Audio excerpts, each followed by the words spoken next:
ગરીબ લોકોને મફત સારવારની સેવાને કમાણીનું સાધન બનાવવા માટે દર્દીઓને મોત આપતા તબીબોના કૌભાંડનો ખુલાસો થયો છે.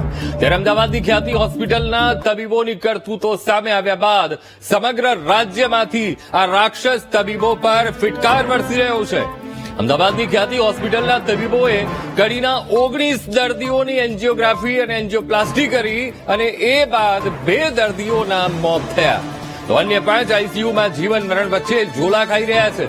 તો પીએમજેવાય યોજના કાર્ડ હેઠળ મસ્ત મોટી ફાઇલ પાસ કરવા ખોટા ઓપરેશન કરી નાખી આ રાક્ષસ તબીબો તો ગાયબ થઈ ગયા, પરંતુ હોસ્પિટલના ડાયરેક્ટર્સ પણ ગાયબ થઈ ગયા છે, ભૂગર્ભમાં ઉતરી ગયા છે.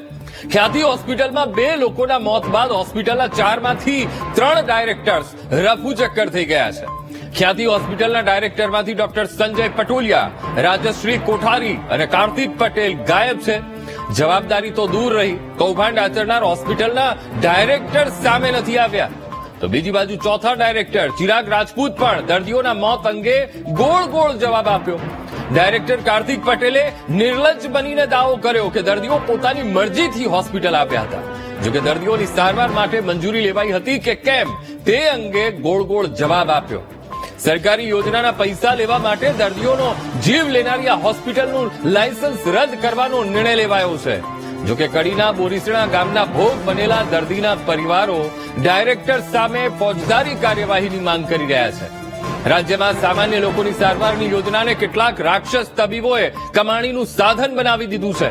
હોસ્પિટલના લેભાગુ તબીબોની ઘાતક માનસિકતાને કારણે ગુજરાતના તબીબી ઇતિહાસમાં આજનો દિવસ એક કાળા દિવસ તરીકે અંકિત થયો છે. તો આ મુદ્દે સંવાદદાતા દીપક ફોનલાઈન પર જોડાઈ ગયા છે. દીપક, ખ્યાતિ હોસ્પિટલની આ ઘટના અને આજનો દિવસ એક કાળો દિવસ કહી શકાય, કારણ કે 2 લોકોએ જીવ ગુમાવ્યો છે. એક લાલચને કારણે હોસ્પિટલના સત્તાધીશો, હોસ્પિટલના ડોક્ટર્સ એની એક લાલચના કારણે, રૂપિયાની લાલચના કારણે 2 જીવ ગુમાવ્યો છે. તબીબો તો ગાયબ છે, ડાયરેક્ટર્સ પણ ગાયબ. દીપક, બિલકુલ, જે તબીબો કે ભગવાનનો દરજ્જો લઈને બેઠા છે, પરંતુ તેમણે માનવતા નેવે મૂકી દીધી અને રૂપિયા કમાવાની લાલચમાં એ પ્રકારનું કૃત્ય કર્યું કે આખરે 2 ગ્રામજનોનો આમાં મોતને ભેટવું પડ્યું. સમગ્ર બાબતે ડાયરેક્ટર જે છે તે પણ ગુમ થઈ ચુક્યા છે. તબીબો તો હાજર નથી, પરંતુ સૌથી મહત્વની બાબત છે કે જે બિલ્ડર લોબીમાં હોવા છતાં પણ હોસ્પિટલ ઉભી કરી દીધી. કોઈ પણ પ્રકારે તેમને મેડિકલ ક્ષેત્રનો જે અનુભવ હોવો જોઈએ તે પણ નહોતો અને આખરે આ હોસ્પિટલ ઉભી થઈ માત્ર રૂપિયા કમાવા માટે થઈને હોસ્પિટલ ઉભી થઈ હતી. ચિરાગ રાજપૂત જે છે તેના દ્વારા પણ હોસ્પિટલનો બચાવ કરવામાં આવ્યો હતો અને પરિવારજનોની મંજૂરી લેવામાં આવી હતી તેવું કહેવામાં આવ્યું હતું.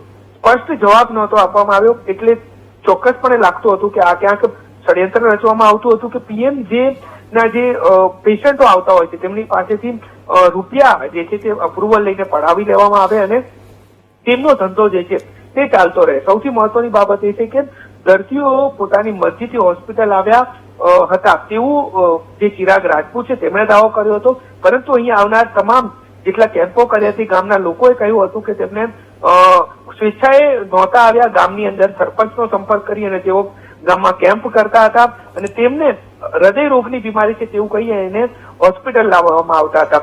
તંત્ર તો બચાવ કરી રહ્યું છે આ હોસ્પિટલનું, પરંતુ તબીબો જે છે તે પણ ગાયબ છે અને હવે ડાયરેક્ટરો જે છે તે પણ ભૂગર્ભમાં ઉતર્યા છે. જી બિલકુલ દીપક, સમગ્ર માહિતી સાથે જોડાવા બદલ આપનો ધન્યવાદ.